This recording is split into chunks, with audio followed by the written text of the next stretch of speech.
Congratulations to Coach Brent Venables, as the Sooners are now bowl eligible with the W against Oklahoma State in Bedlam, 28-13. Let's talk about that. No worries, no introduction. Thank you all for tuning in here to Unfair Sports, where we're talking OU football, college football, and sports in general. I'm Jay. While you're here, if you're new to the channel, please hit the like and the subscribe button and join the family. We talk a lot of OU football. We talk recruiting. We're going to have a ton of recruiting videos over the next few days. So we definitely want you to join us. If you're a returning subscriber, please go ahead and hit that like button and definitely share, because sharing is caring. And so in this video, we're going to talk about the morning after Oklahoma beating Oklahoma State in Bedlam and retaining the Oklahoma trophy. First, though, before we dive right into the outcome of the game, I've got a few notes of the good, the bad, and the ugly, and the great. So we're going to make a sandwich here with this information. But I want you to jump in the comments and tell me, how did you feel about this victory? I know that there's a lot of emotions around this W, getting the 6th win, guaranteeing that Oklahoma will not have a losing season, a continued tradition since 1999. And Coach Brent Venables keeping that going.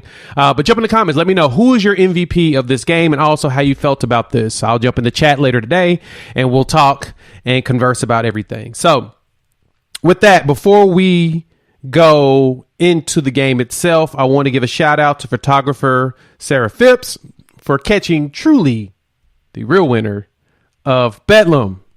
As you can see here, we have punter Michael Turk and OU softball All-American Grace Lyons. Turk proposed. Grace said yes. The players celebrated.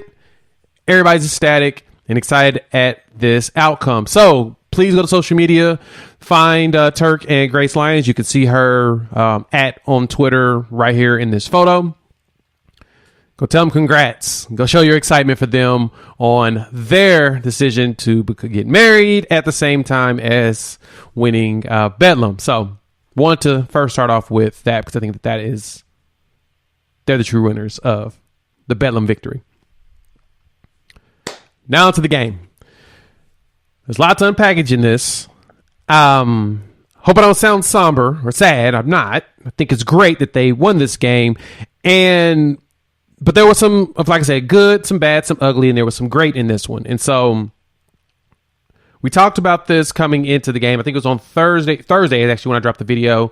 Talked about all the recruits that were going to be in town for this game. A lot of them. As the Sooners have a lot of visitors, we had to actually be hospitable and put our best foot forward so that these recruits actually have some excitement and want to come here. So if you didn't check it out, Parker Thune with 24/7 Sports over at KREF had an interview with Jackson Arnold, who, don't worry, is not on Flip Watch. He's going to be enrolling early in January is the plan, and he is excited about potentially taking the helm of quarterback. So y'all should be amped. I'm going to drop a video about Jackson Arnold on Monday, just kind of showing off his last couple of games and highlights, and I want y'all to just start drooling in excitement of this young quarterback coming in, this 5-star. But outside of that, there was a ton of visitors for this game, and we'll go through the visitor list later on today. And so we had to play well. It looks like for the most part we did. Oklahoma's opened up this game quickly and honestly in a pretty solid, efficient way. We walked out there and scored.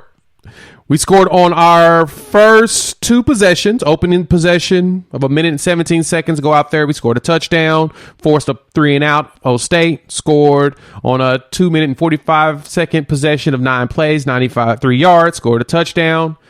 Then the defense started stepping up. So the good thing on this is that the offense walked out there and did what we said that they need to do every single game: score fast.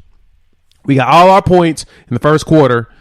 And then the bad part happened where we forgot how to play offense for the rest of the game. But I'll say there was a couple of moments we probably could have scored. The fumble by Brayden Willis was bad. That was literally the play. That was a touchdown.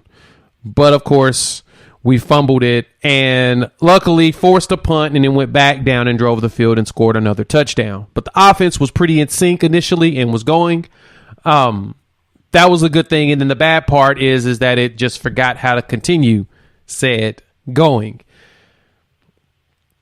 I'll say this. Dylan Gabriel should have won some grace from you all based upon the way that he was playing initially. The game was going well. When the receivers were catching the balls, we did well. Just remember that. When the ball wasn't hitting them in the chest and falling off their hands, we did well.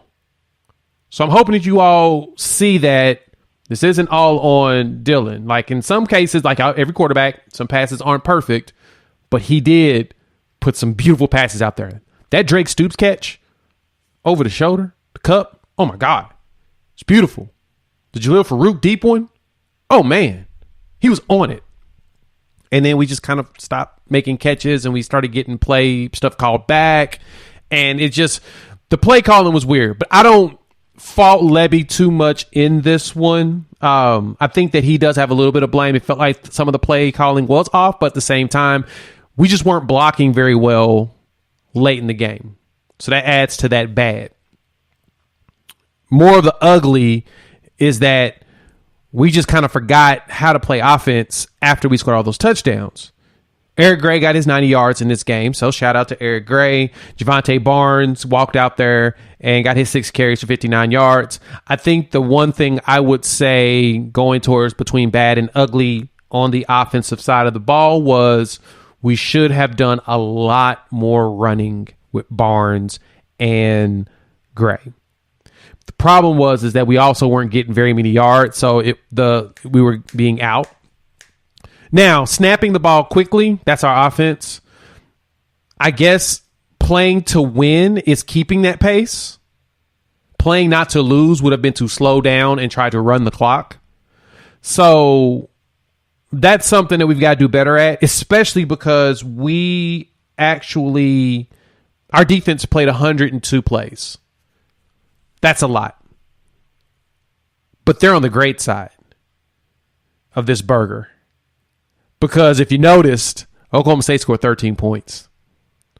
Spencer Sanders threw 4 interceptions, right to defenders. CJ Colden was out there. That interception, his first one, was beautiful because he was just there ready. Boom. He saw the route. He saw the route was going in. Spencer Sanders trying to throw it away.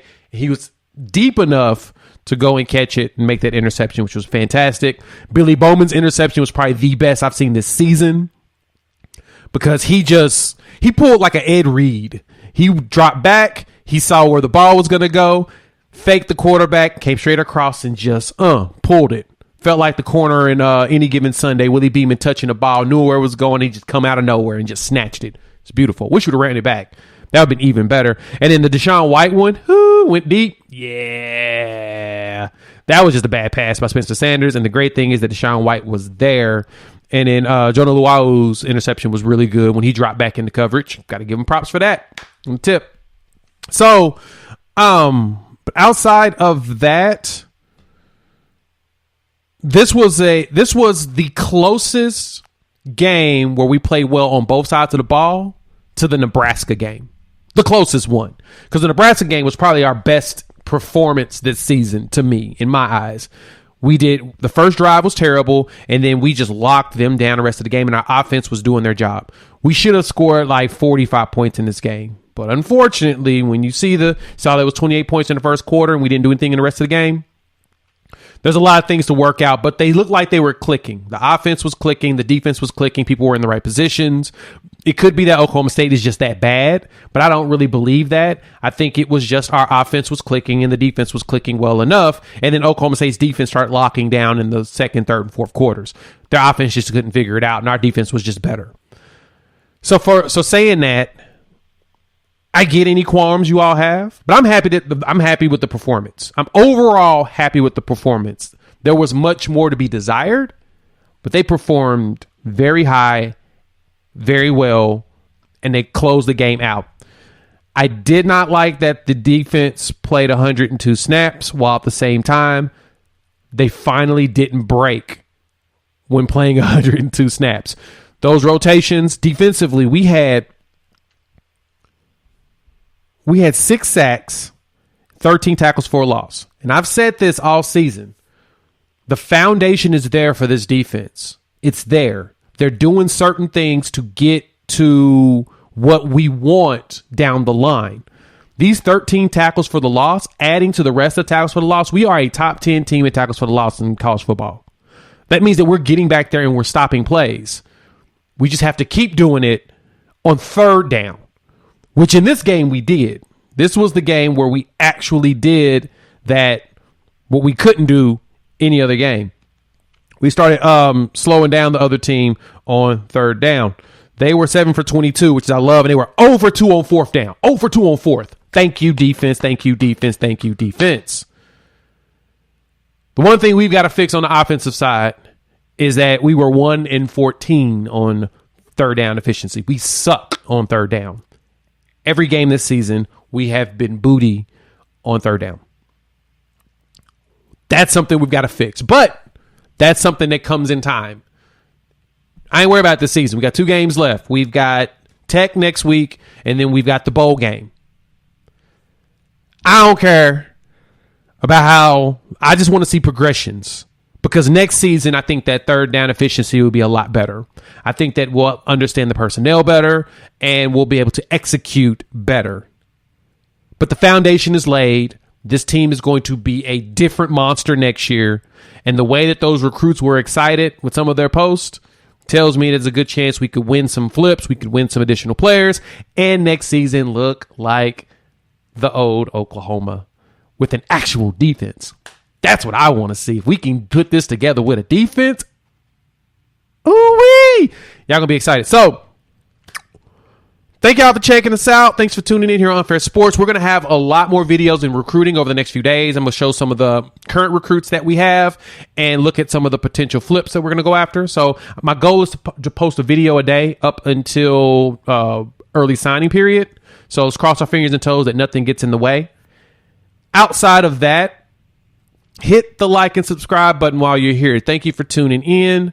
Leave a comment. Tell me who was your MVP for this game. Who was the one that jumped out to you in this game? I want to know who got you all excited. Me and Coop will probably talk a lot more about this game later on today. We'll probably drop a video out probably on Monday, so keep a lookout for that. I'm going to be on the Horns Down podcast around 1 o'clock with my main man Chris. And we're going to talk a lot about this game also. And yeah, got another Sooner victory. We're bowl eligible. Can't wait for the bowl game. Thanks for tuning in. Hit the like, subscribe button. We'll chop it up in another day or two.